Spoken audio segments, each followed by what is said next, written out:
Hello बच्चों। इस video में हम देखेंगे क्लास 12 से एक chapter that is the last lesson.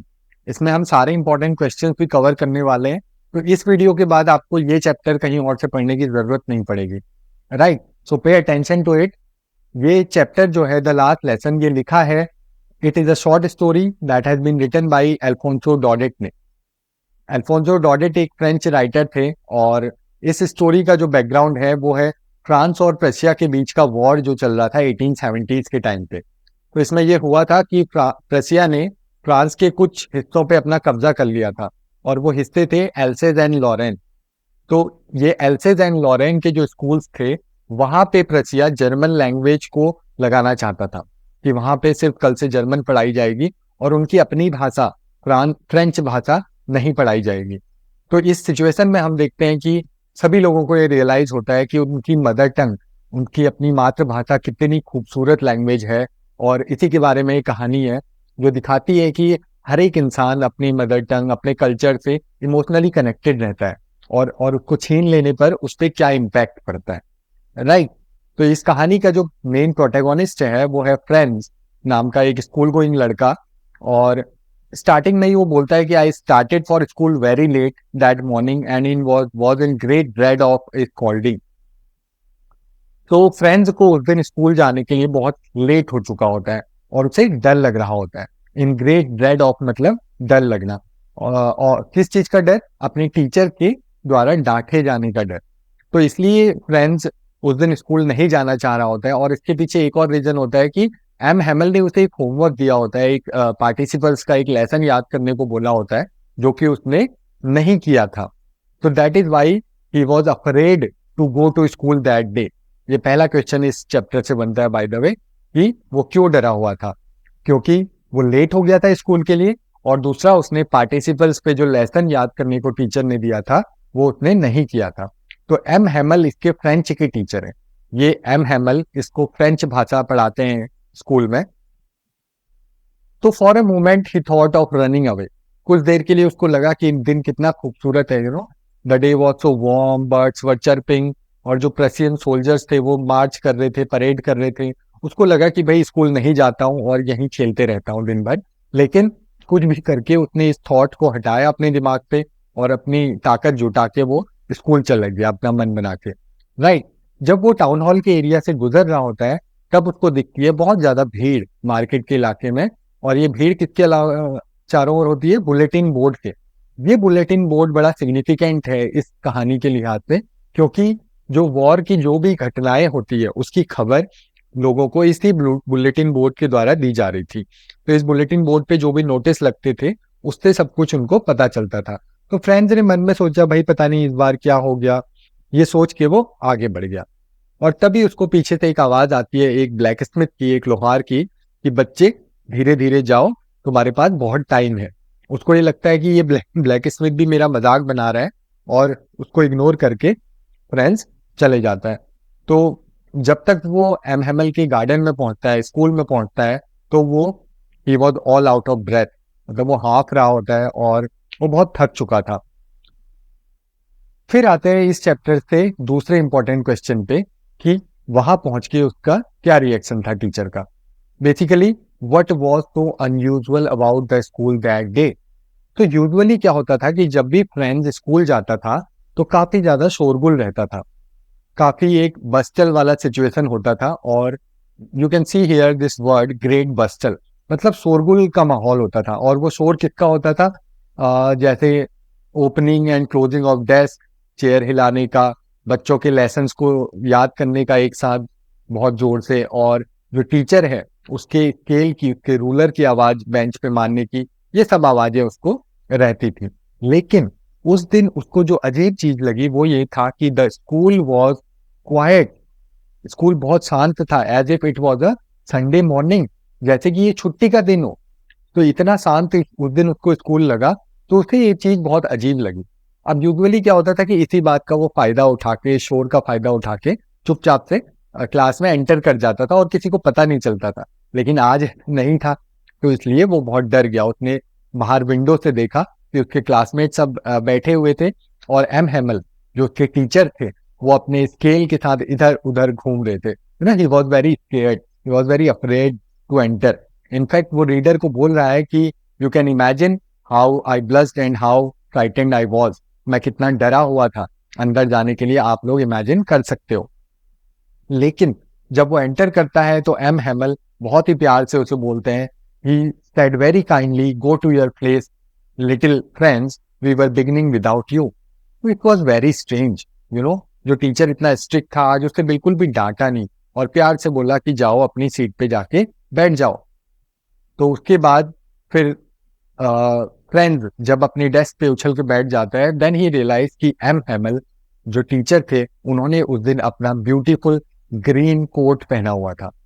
अब ये इसलिए स्पेशल था क्योंकि इस ग्रीन कोट को वो बहुत ही स्पेशल ओकेजन्स पे पहना करते थे, यू नो, जब इंस्पेक्शन होता था या कोई अवार्ड सेरेमनी होती थी, उस दिन इस कोट को पहना करते थे। और उसके साथ में एक ब्लैक सिल्क कैप थी उनकी और एक शर्ट थी, प्रिंट शर्ट।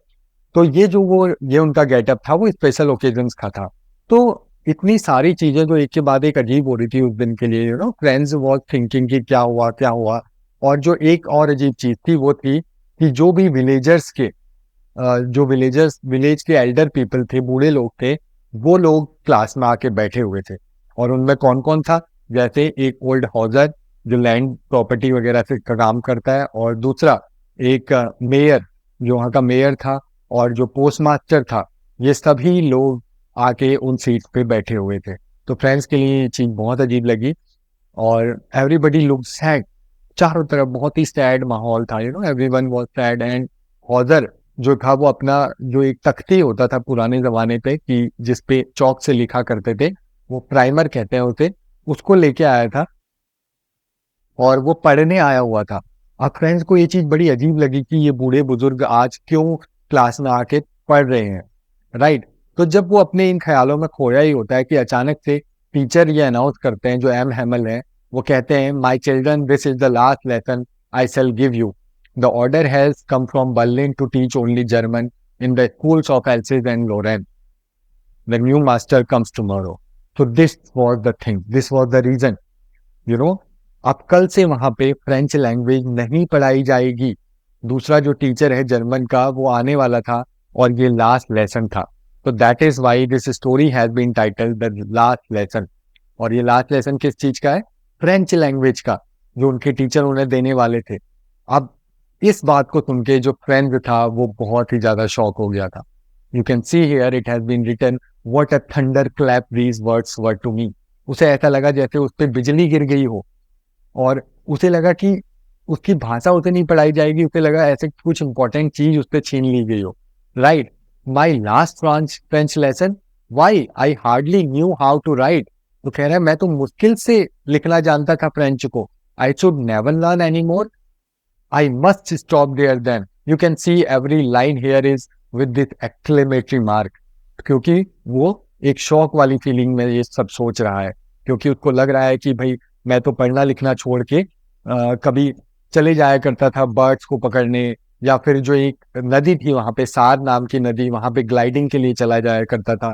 और जो उसको किताबें बहुत ही बोझ लगती थी, वो आज अब उसे बहुत ही अच्छी लगने लगी थी।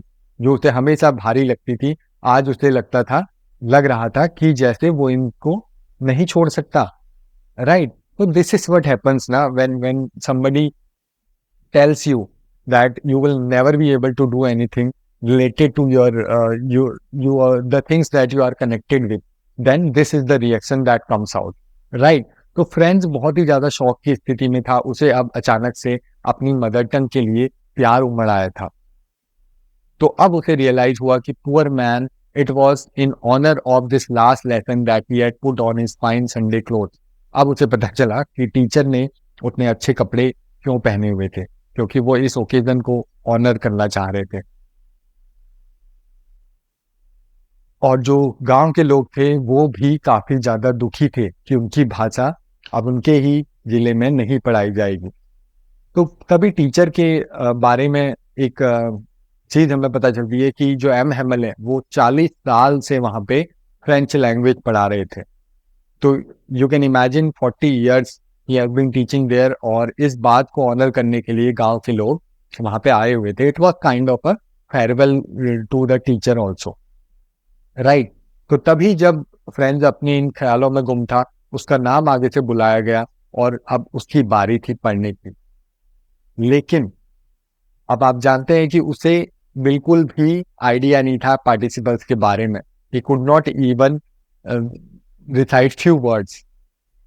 अब उसको ये लगा कि my heart beating and not daring to look up. You can see here it has been written कि उसका दिल बहुत जोर से धड़क रहा था और उसकी हिम्मत नहीं हो रही थी कि वो ऊपर देखे. तभी उसने सुना एम हेमल को, टीचर को, जिन्होंने कहा, I want scold you little friend, you must feel bad enough. See how it is every day we have said to ourselves, बा I have plenty of time. तो एम हेमल यहाँ पे पॉइंट आउट करते हैं कि मैं तुम्हें डांटूंगा नहीं लिटिल फ्रेंड्स, डरो मत, तुम्हें ऑलरेडी बहुत ज्यादा बुरा लग रहा है, राइट. तो वो टाइम पे फोकस कर रहे हैं कि भाई हम हर दिन कहते हैं हमारे पास बहुत टाइम है, कल सीखेंगे, आज सीखेंगे या आने वाले टाइम पे सीखेंगे, लेकिन I will learn it tomorrow. लेकिन now you see there have where we have come out, that is the great trouble we with Elsie, she puts off learning till tomorrow. तो कह रहे हैं एलसी के लोगों के साथ यही दिक्कत है कि वो हर काम को कल पे टाला करते हैं. और अब जो जर्मन लोग हैं वो आके हमसे पूछेंगे कि how is it you pretend to be Frenchman and yet you can neither speak nor write your language. कि जो जर्मन के, जो बाहर के लोग आए हैं, वो हमसे पूछेंगे कि भाई तुम अपने को फ्रेंच बोलते हो और तुम्हें फ्रेंच बोलना तक नहीं आता. तो it was kind of embarrassing situation. लेकिन the teacher is also sad. लेकिन वो हर चीज का ब्लेम फ्रेंच पे नहीं डालते. लेकिन एम हेमल सारा ब्लेम फ्रेंच पे नहीं डाल रहे. वो कह रहे हैं कि उसमें गलती उसके पेरेंट्स की भी है, क्योंकि वो उसे खेतों पे काम करने के लिए भेज दिया करते थे बजाय कि उसको स्कूल भेजने के. और तो और वो खुद को भी ब्लेम करते हैं कि जब उनका मन नहीं होता था तो वो उसे पौधों में पानी डालने के लिए भेज दिया करते थे या छुट्टी दे दिया करते थे. तो बेसिकली वो कह रहे हैं कि फ्रेंड्स की ही गलती नहीं है कि उसे नहीं आता, टीचर और पेरेंट्स की भी गलती है. और तब फिर वो आगे जाके फ्रेंच लैंग्वेज पे बात करना स्टार्ट करते हैं कि कैसे जो फ्रेंच लैंग्वेज है, it was the most beautiful and logical language in the world. इस तरह से वो फ्रेंच लैंग्वेज के साथ साथ ये भी इम्पोर्टेंस असर्ट करते हैं कि भाई जो इंसान की मदर टंग होती है वो कितनी ज़रूरी है. इवन अगर किसी को गुलाम बना दिया जाए, when people are enslaved, as long as they hold fast to their languages, it is as if they had the key to their prison. तो ये ऐसा है कि जैसे उनकी जो जेल की चाबी उनके पास है, अगर उनकी लैंग्वेज उनके पास है. तो बहुत ही इंपॉर्टेंट कोटेशन है, ये पूछा जा सकता है एग्जाम में. You will have to explain कि how everyone is attached to one's mother tongue, right.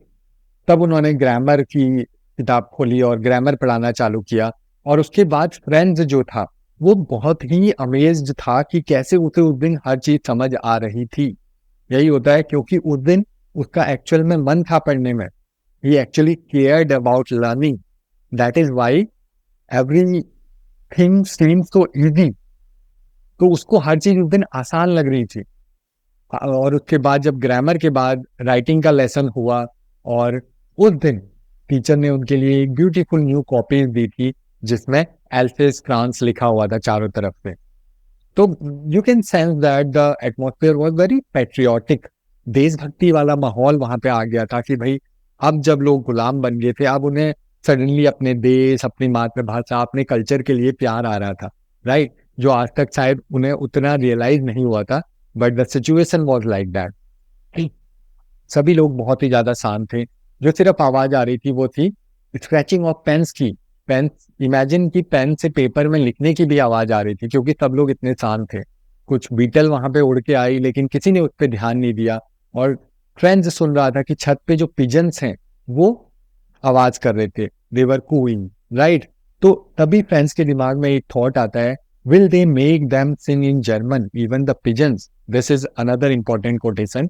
Friends कह रहा है क्या ये कबूतरों को भी जर्मन में बोलना सिखाएंगे. तो ये लाइन जो है basically it is coming out of anger. उसके गुस्से में ये लाइन आ रही है फ्रेंड्स के मुंह से. और वो यही सोच रहा है कि जो मातृभाषा है, इसका आंसर ये हो सकता है कि जो मातृभाषा है, जो मदर टंग है, वो इंसान को नेचुरली आती है. You know, it is naturally emotionally close to that person.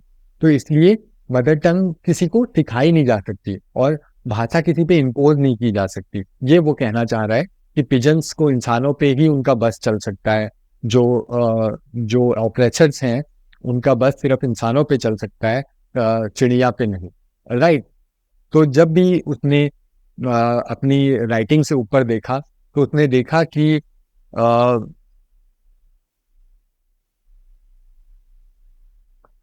और तब फ्रेंड को ये रियलाइज होता है कि जो टीचर थे वो 40 साल से वहां पे पढ़ा रहे थे और ऊपर से उनकी पैकिंग की भी आवाज आ रही थी। उनकी जो सिस्टर थी वो अपना सामान वगैरह पैक कर रहे थे क्योंकि एम हेमल का घर भी स्कूल के ही ऊपर था, तो अब वो जाने वाले थे वहां से। अब इस तरह से लेसन एंड की तरफ आ जाता है और तब वो देखता है कि जो जो ओल्ड हाउजर थे वो सब वहाँ के चैंट कर रहे थे, अल्फाबेट्स वगैरह, बा बी बी बू, यू कैन सी हियर। और वो काफी फनी और इमोशनल सीन दोनों था वहाँ पे।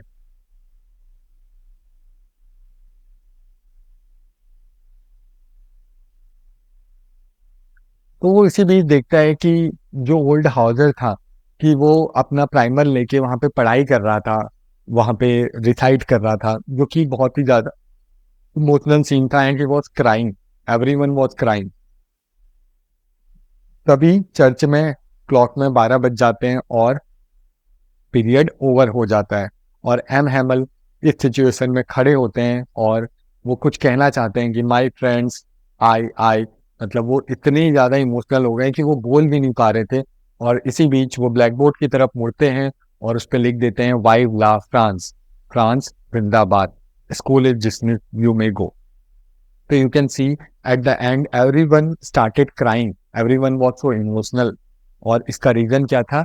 क्योंकि सडनली जो बर्लिन से ऑर्डर आए थे कि भाई कल से फ्रेंच भाषा नहीं पढ़ाई जाएगी, it evoked the feeling of patriotism in all the people over there.